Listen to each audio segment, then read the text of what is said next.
Hazrat Abu Ubaidah Raziallahu was among the 10 companions whom the Messenger say of Allah gave glad tidings of paradise during his lifetime. His appearance was striking. He was slim and tall. His face was bright, and he had a sparse beard. It was pleasing to look at him, and refreshing to meet him. He was extremely courteous and humble and quite shy, yet in a tough situation he would become strikingly serious and alert, resembling the flashing blade of a sword in his severity and sharpness. He was described as the Amin or custodian of Muhammad's community. His full name was Amir ibn Abdullah ibn al-Jarrah. He was known as Abu Ubaidah. Of him, Abdullah ibn Umar, one of the companions of the Prophet, said, 3 persons in the tribe of Quraysh were most prominent, had the best character and were the most modest. If they spoke to you, they would not deceive you, and if you spoke to them, they would not accuse you of lying. Abu Bakr as-Siddiq, Uthman ibn Affan, and Abu Ubaidah ibn al-Jarrah. Abu Ubaidah was one of the first persons to accept Islam. He became a Muslim one day after Abu Bakr. In fact, it was through Abu Bakr that he became a Muslim. Abu Bakr took him, Abdur Rahman ibn Out, Uthman ibn Mazun, and al-Arqam ibn Abu al-Arqam to the Prophet, upon whom be peace, and together they declared their acceptance of the truth. They were thus the first pillars on which the great edifice of Islam was built. Abu Ubaidah lived through the harsh experience which the Muslims went through in Makkah from beginning to end. With the early Muslims, he endured the insults and the violence, the pain and the sorrow of that experience. In every trial and test, he remained firm and constant in his belief in God and his Prophet. One of the most harrowing experiences he had to go through, however, was at the Battle of Badr. Abu Ubaidah was in the vanguard of the Muslim forces, fighting with might and main, and as someone who was not at all afraid of death. The Quraysh cavalry were extremely wary of him and avoided coming face to face with him.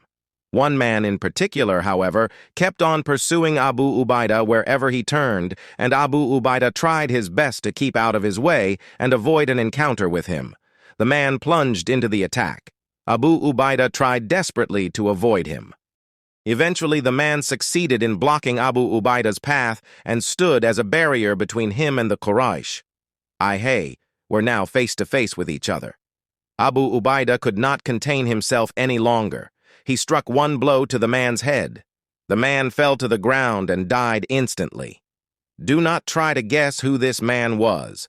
It was, as stated earlier, one of the most harrowing experiences that Abu Ubaidah had to go through. How harrowing! It is almost impossible to imagine. The man, in fact, was Abdullah ibn al-Jarrah, the father of Abu Ubaidah. Abu Ubaidah obviously did not want to kill his father. But in the actual battle between faith in God and polytheism, the choice open to him was profoundly disturbing, but clear. In a way, it could be said that he did not kill his father. He only killed the polytheism in the person of his father. It is concerning this event that God revealed the following verses of the Quran. You will not find a people believing in God and the last day making friends with those who oppose God and His messenger, even if these were their fathers, their sons, their brothers, or their clan. God has placed faith in their hearts and strengthened them with a spirit from Him. He will cause them to enter gardens beneath which streams flow that they may dwell therein. God is well pleased with them and they well pleased with Him. They are the party of God. Is not the party of God the successful ones? Surah Al-Mujadila 58:22. The response of Abu Ubaidah at Badr when confronted by his father was not unexpected. He had attained a strength of faith in God, devotion to his religion, and a level of concern for the Ummah of Muhammad to which many aspired.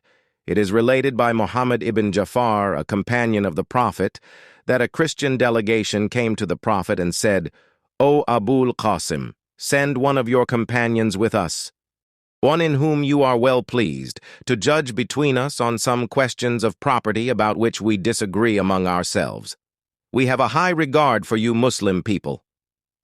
"Come back to me this evening," replied the Prophet, "and I will send with you one who is strong and trustworthy." Umar ibn al-Khattab heard the Prophet saying this and later said, "I went to the Zuhr midday, prayer early, hoping to be the one who would fit the description of the Prophet. When the Prophet had finished the prayer, he began looking to his right and his left, and I raised myself so that he could see me. But he continued looking among us until he spotted Abu Ubaidah ibn al-Jarrah. He called him and said, 'Go with them and judge among them with truth about that which they are in disagreement.' And so Abu Ubaidah got the appointment. Abu Ubaidah was not only trustworthy, he displayed a great deal of strength in the discharge of his trust. This strength was shown on several occasions. One day, the Prophet dispatched a group of his Sahaba to meet a Quraysh caravan. He appointed Abu Ubaidah as Amir, leader of the group, and gave them a bag of dates and nothing else as provisions. Abu Ubaidah gave to each man under his command only one date every day. He would suck this date just as a child would suck at the breast of its mother.